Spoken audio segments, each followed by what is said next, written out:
Alright, what's good, everybody? First of all, I want to start off by saying I apologize for the tardiness, for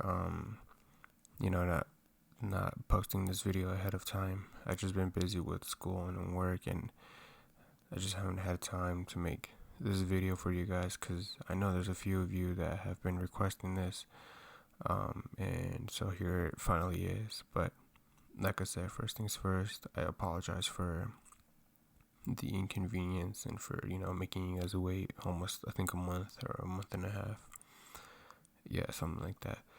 But so I just want to get that out of the way, and like I said, today I'm going to be showing you guys how to basically process your kicks to make them sound hard, like Bsterthegawd does, or stuff like that.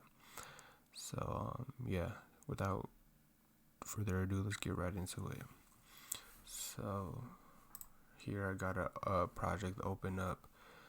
It's my one of my latest tracks or beats that I've dropped, called Kingdom. In case you haven't heard of it, it'll be in the description below on my SoundCloud. If you haven't heard it, go ahead and peep it. But I'm gonna go ahead and show you guys a little bit of how it sounds like today, and show you how to properly process your kicks. But one thing I do want to mention is, when you process your kicks, there's multiple ways that you can process your kick. Honestly, there's like tons of ways that you can do it. I'll see if I can show you like some of the ways that I do it, or the way that I have it in this track. Otherwise, like I said, I'll show you guys what I can, show you guys my way of doing it, and hopefully you guys learn something from this today. But anyways, I'm gonna go ahead and play the beats all about where it's at right now, and then just show you guys how I actually did it. I'm gonna go ahead and just mute myself and let the track play. So.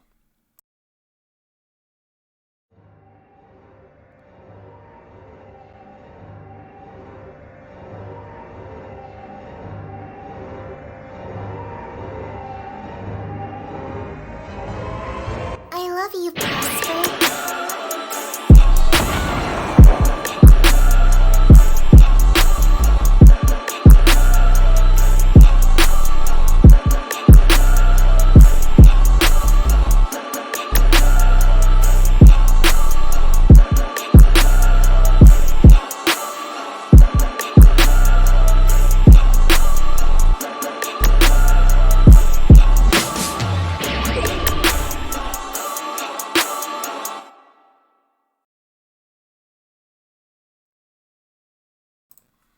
Alright, so there's a little preview of the beat, and as you guys heard, the kick is thumping, it's hitting hard. So I'm gonna go ahead and show you how I did it. So first things first, you obviously want to have something on your master, just because that's kind of like the key fundamental to making a hard hitting kick. If you watch any of the tutorials, the majority of them do the same thing. But this is my method, and this is how I'm going to show you guys. I'm going to show you guys my method. So first things first, I always start off with a free limiter. Looks something like this. There's nothing being compressed, so it's just really the limiter. Next up, I got a soft clipper. This is vital in almost every track, every beat that you make. When you want a hard hitting kick, this is what they normally use to go ahead and get that kick to punch hard and hit through the mix. This is really default. You just load it up and leave it how it is. Next up, this is optional. This is really to give it that high crispy end. You can go ahead and copy the settings. That's how it looks like. I literally have a preset called crispy, which gives it that crispy high end. For example, let me play the beat and show you what is with or without it. So this is with, and this is without it.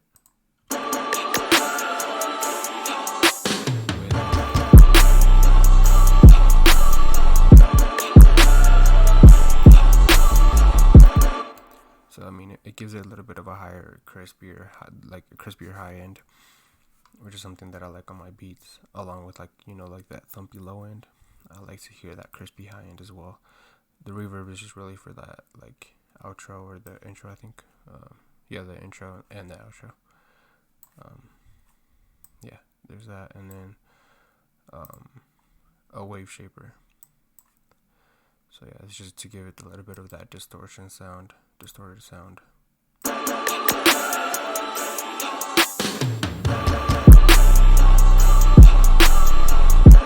Just kind of gives it a little bit more harmonics and like that distortion sound. So yeah, there's that. But yeah, the wave shaper, free filter, soft clipper, and the limiter are the main ingredients that you need to put on the master to go ahead and, you know, get that thumpy, punchy sound for the kicks. But yeah, like I said, this is my method. There's different ways, but that's my method. And if you guys want, I'll go ahead and leave this in the description. If you guys want it, go ahead and just comment down below. And if I see that, you know, a lot of people want my master preset, by all means, I'll go ahead and you know, give it to you guys for free, rather than, you know, having to manually like pause the video and go back and forth. Because I know sometimes that's a hassle, and you just like, can I just you know, have the. Okay, well, all right. So next, like I said, is the kick, which is right here. Go ahead and put it right here. So on the kick, really, it's, you load it in and it's default, right? The volume is default. I don't mess with that. And then normally what I do within the kick is either I might turn it up from here, or under pre-computed effects, I sometimes boost it here. See, and you can see that the wave form gets louder. It looks like it gets louder. That's one way of doing it, boosting this up or boosting the volume here. I know Beaster sometimes literally blasts this thing up, and that's the way he does it. I've seen him do it that way, but this is the way I do it. Sometimes there's already a thumpy kick that you can already load, like this one. Like I said, it's not boosted. It's not, the volume is default, and over here it's default, and that's basically how it sounds like. So you can, if you end up getting a kick that's already like hard hitting and thumpy already, that's kind of a help.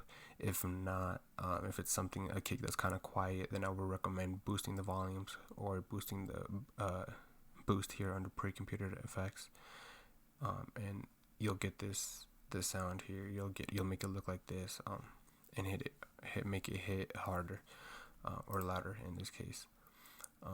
But yeah, so that's one thing I did, and then this is optional. You don't have to pitch it down. I just like the way it sounds pitched down. That's without it. That's with it.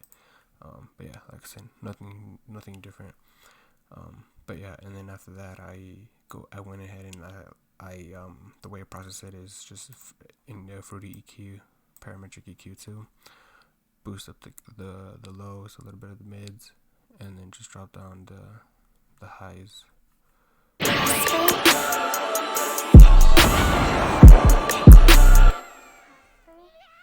so that's how it sounds like. This is without it.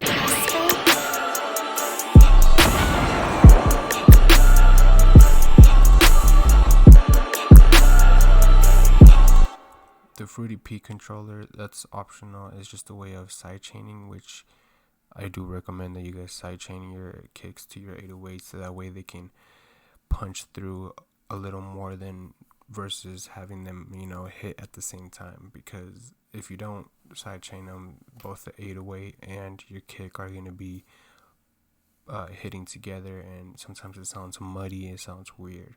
I know, for example, Jason Rich, if you guys don't know who that is, I recommend looking him up on SoundCloud. He's a very good producer, very good funk producer. You know, really love his style and everything. But I know, for example, on one of his tutorials that I've seen, his only tutorial that he has on YouTube, he doesn't really sidechain his kicks.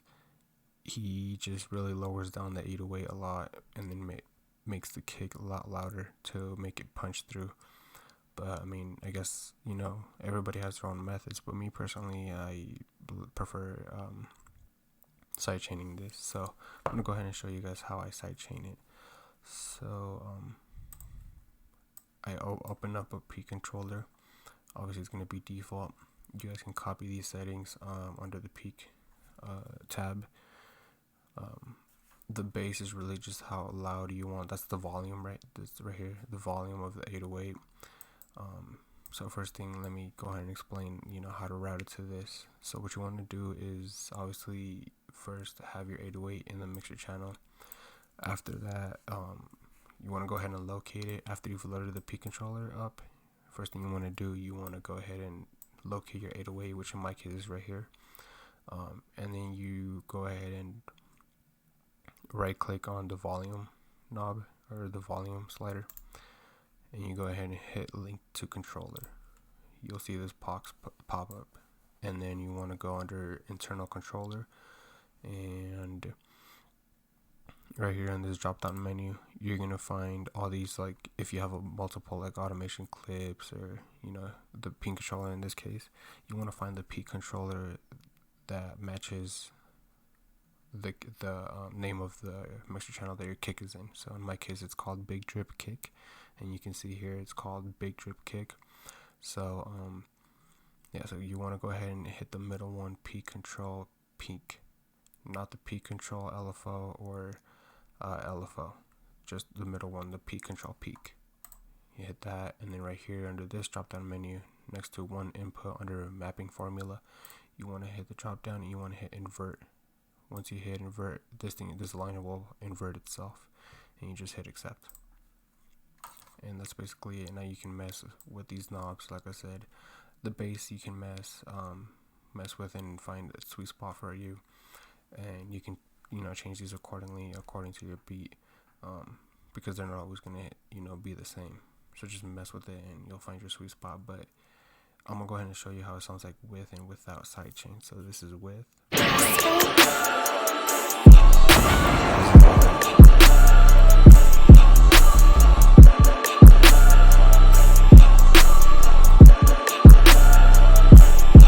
And at the same time, if you guys look at the little slider, you can see it, you know, bouncing back and forth every time the kick hits, because it ducks the volume of the 808 every time the kicks hit, which makes the kick punch through the mix a little more than you know, not having sidechain. This is why I would recommend you guys sidechain. But if you guys don't want to, like I said, Jason Rich doesn't do it, and yet he's, you know, out there, you know, hella famous and everything. So yeah, but yeah, notice how it, you know, it moves back up and down. I mean.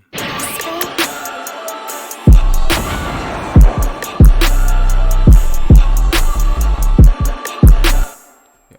So, like I said, that's one thing I do recommend you guys do. But other than that, I think that's basically it's how I personally you know, process my kicks to make them hit hard. That's my style, my method. But there's, like I said, multiple ways. Like I said, you can boost up the volume here, boost it the boost here, especially if it's a quiet kick. I would recommend use that. And then within the kick, you know, an EQ to clean it up a bit if there's any high end that you don't need. And then most importantly, obviously your master. This and your master. And like I said, if you guys want this master chain, then I'll go ahead and give it to you guys for free. Just like I said, let me know in the comments, and I'll go ahead and drop it for you guys for free. But yeah, it's basically how you process your kicks, you know, the prosper way. But yeah, with that being said, hope you guys, you know, enjoyed this tutorial. If you guys really enjoy these tutorials, be sure to, you know, hit that like button, subscribe, hit that bell button in case you guys want to like get notified every time I, you know, post a new video, drop a new video. But you know, it's up to you. Can't force you guys to do anything like that. but I do recommend you do if you guys really enjoy these tutorials. But yeah, with that being said, thank you guys for watching, and I'll see you guys in the next tutorial. Peace.